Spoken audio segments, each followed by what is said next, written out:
Ya estamos con el primer invitado de la tarde, me refiero a Sergio del Molino. Él es escritor muy reconocido en España, además periodista, ganador del Premio Alfaguara 2024 por su novela Los Alemanes. Mañana la va a estar presentando en la Feria del Libro de Montevideo, la tenemos ahí en pantalla. Y es un honor, un placer que estés aquí. Gracias por acompañarnos esta tarde. No, muchísimas gracias por invitarme, encantadísimo. Bueno, antes de meternos de lleno con Los Alemanes, que me parece una historia súper interesante, también te hace como reflexionar sobre qué es lo que nos genera la identidad, si el lugar en donde estamos o nuestra familia, nuestra procedencia, nuestros ancestros.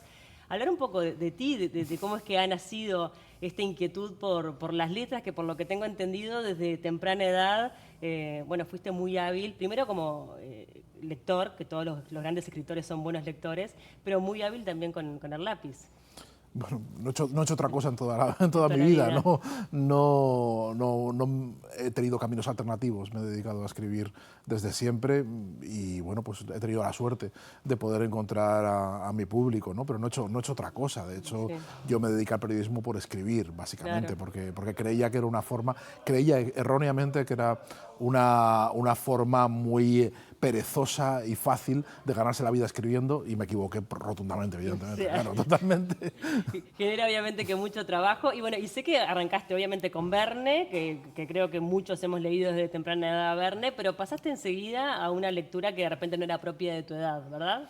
Bueno, siempre he leído libros muy inapropiados para mi edad, sí, eso sí. He tenido la suerte de que no tenía unos padres que me dirigieran ni me censurasen, porque les daba un poco igual lo que leyera. Y eso pues creo que siempre me ha dejado el gusto por la palabra, el gusto por la música de la literatura, ¿no? Antes que por el significado. Yo puedo no entender un libro, pero hay algo que me atrapa, hay algo que está más allá de la trama, más allá de lo fácil o difícil que pueda parecer seguir la historia, que tiene que ver con cómo está contado, ¿no? Que es lo que a mí me fascina y lo que intento yo reflejar también en mi propia obra. Claro, y sentís que ya has generado tu sello personal, que de repente eso ha ido evolucionando, pero uno de repente, me imagino, capaz que ¿sos de releerte o no? No, No. en Ah, absoluto. porque si de alguna forma relees lo que escribiste de repente a temprana edad, ahí podías llegar a encontrar algo que te ha acompañado a lo largo de los años. No, afortunadamente no me releo nunca, Nunca. nunca. Alguna vez por obligación para hacer una edición revisada de algún Sí. libro, cuando se cumple algún aniversario o hay alguna cosa especial, pues entonces sí que vuelvo. Pero no, yo generalmente no vuelvo nunca a los libros, pero me lo sé bastante bien de memoria, quiero decir, me lo Ah, ¿sí? conozco bastante bien. Sí, hombre, porque un libro, cuando tú publicas un libro, lo has trabajado y lo has leído mil millones de Obvio. veces, te lo sabes ya de memoria. Es muy difícil que se te olvide lo que has escrito, ¿no? Y puedes hablar de él muchos años después de haberlo Claro. publicado. Imagino que además también vas afinando la pluma, ¿no? Vas mejorando la técnica, vas encontrando nuevos recursos. En eso Eh, confías, pero vamos, no sé yo si a estas alturas de mi vida todavía no he alcanzado algún tipo de maestría en el oficio, creo que ya puedo darlo por perdido, ya no lo alcanzaré nunca. Claro, pero viste que uno siempre, sobre todo me parece que en el momento de escribir uno como que tiene una exigencia mayor, ¿no? Porque eso que al quedar plasmado es como que queda en evidencia. Lo otro es como más efímero, como la palabra dicha no es lo mismo que la palabra escrita.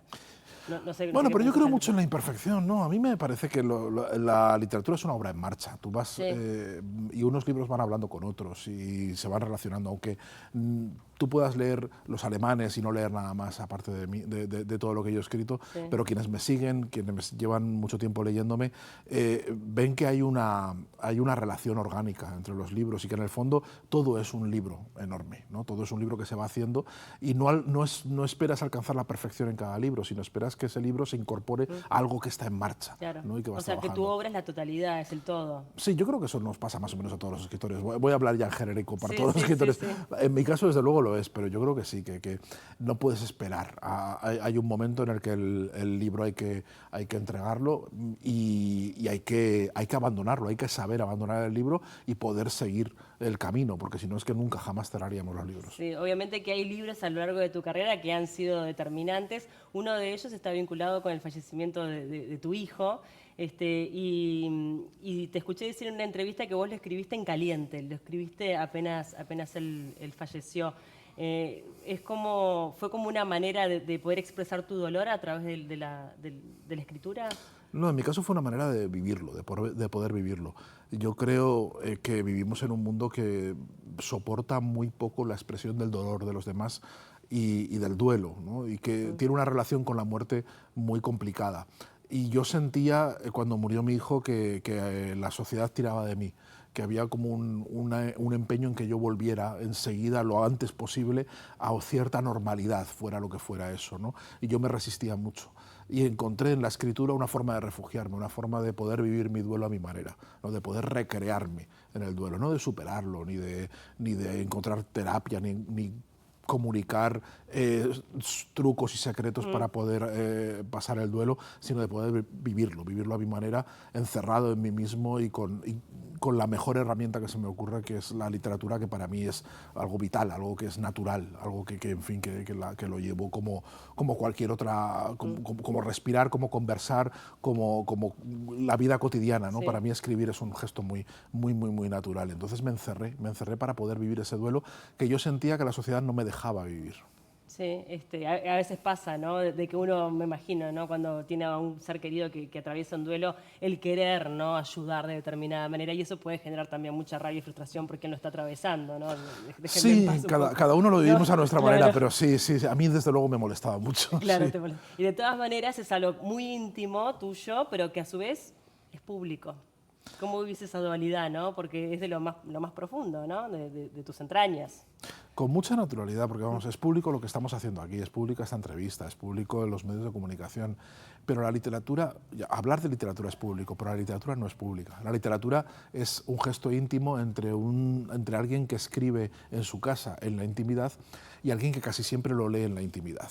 Y la comunicación literaria no es como la comunicación periodística. Tú no te estás dirigiendo a un público vasto, te estás dirigiendo solo a una persona, a un lector, y entonces yo ahí no tengo la sensación de estar exhibiéndome. Bien. Tengo la sensación de estar conversando. Creo que la literatura propicia una conversación. Otra cosa es hablar de literatura como estamos hablando aquí, Claro. ¿no? Delante de los espectadores, aunque estemos en un entorno íntimo, más o menos íntimo, ¿no? Simulando un salón y demás, pero hay mucha gente al otro lado que está siguiéndolo. Esto es público, la literatura no es eso. La experiencia literaria es muy distinta. Entonces yo en los libros cuento cosas que jamás contaría en un escenario como este, ¿no? O que no contaría en un espacio donde yo siento que me puedo estar exhibiendo. Claro. En los libros no me exhibo. Claro, no te pasa nada, no está ese pudor, ¿no? No, en absoluto. Para nada. En absoluto. Para nada. No. Y además creo que el pudor es un enemigo de la literatura. Sí, O sea, como lo es el de la amistad. Quiero decir, una amistad muy pudorosa que no es capaz de decirse las cosas, que no es capaz de traspasar Como ciertas barreras. Los vínculos reales. Exactamente, pues no funciona. La literatura funciona con los mismos códigos.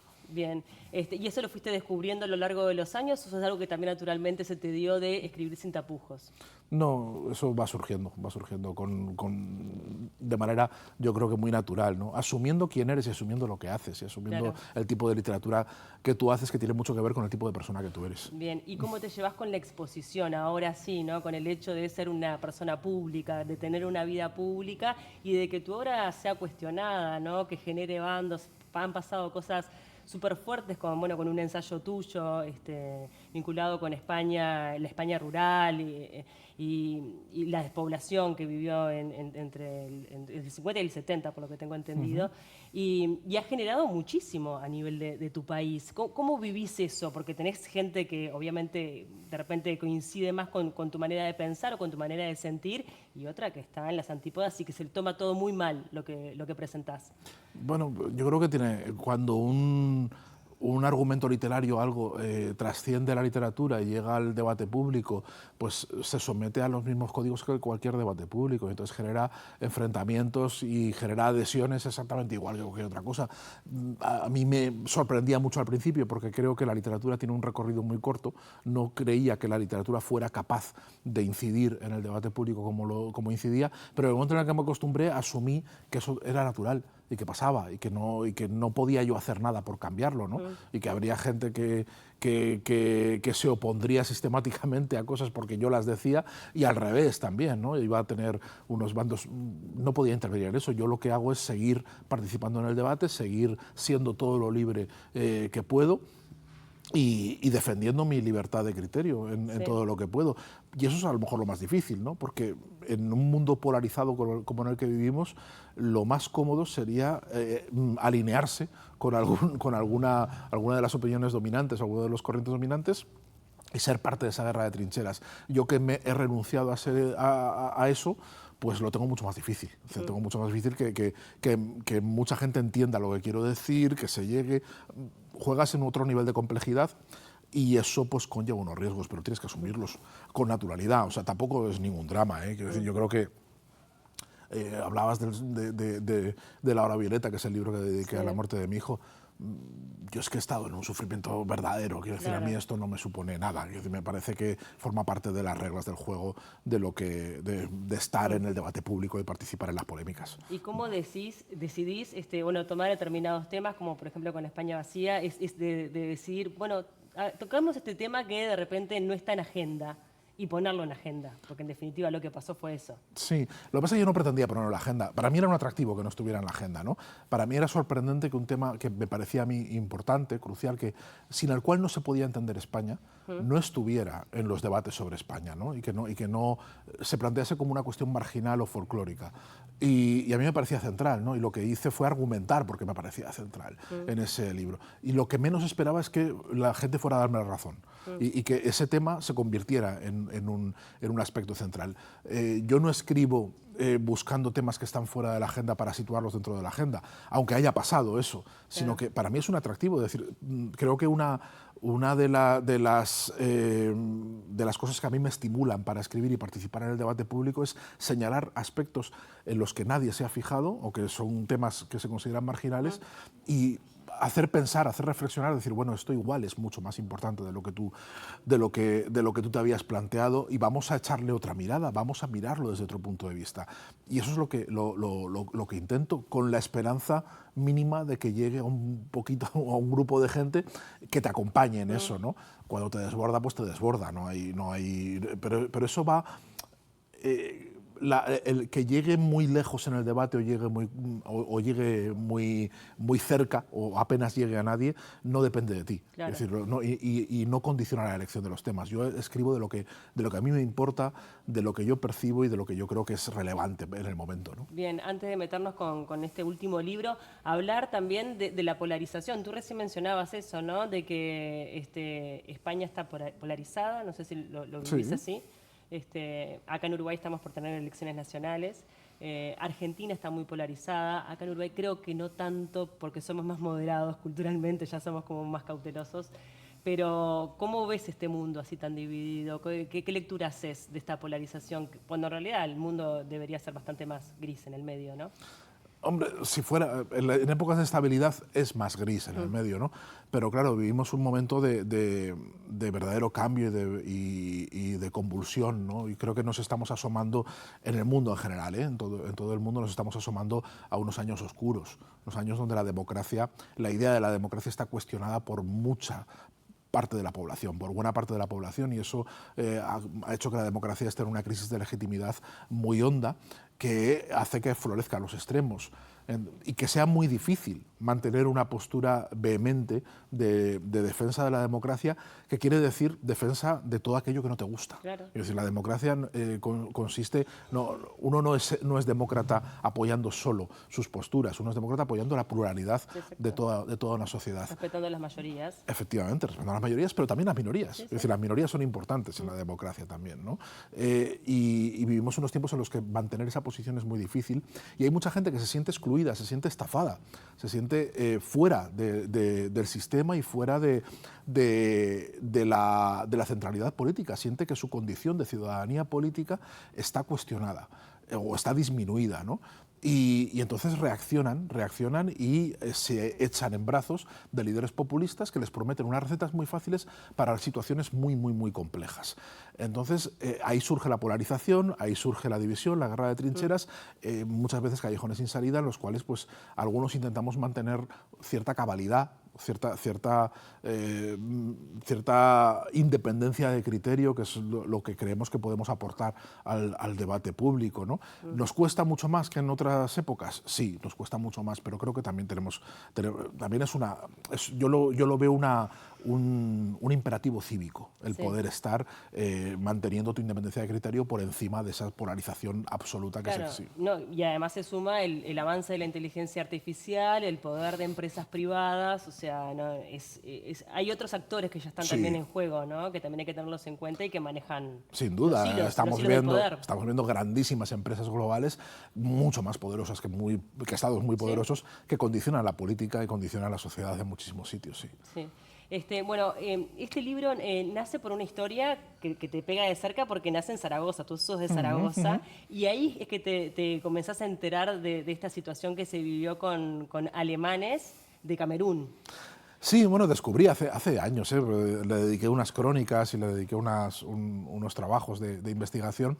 Descubrí que a Zaragoza había llegado una colonia de alemanes del Camerún, que eran los colonos o sea, Camerún era un territorio, una colonia del fallido imperio alemán que se desmoronó en la Primera Guerra Mundial, y entonces en 1916 llegaron estos alemanes a una España neutral, una España que estaba al margen de todas las corrientes de su época, y que revolucionaron el panorama, revolucionaron la ciudad y un poquito el país, ¿no? Fueron muy famosos. Y era una historia que estaba totalmente oculta, que yo descubrí a través de unos papeles de propaganda nazi que encontré, y es una historia que me ha acompañado mucho tiempo. Y en la novela Los alemanes cuenta el final de una de esas familias de alemanes del Camerún que llegaron en 1916 a España, y cuenta el desmoronamiento, la cuarta generación. O sea, es una historia que transcurre hoy, una historia familiar que transcurre hoy con los descendientes de un tal Hans Schuster, que es un señor que llegó de Camerún y se hizo rico vendiendo salchichas. Tenía una fábrica de salchichas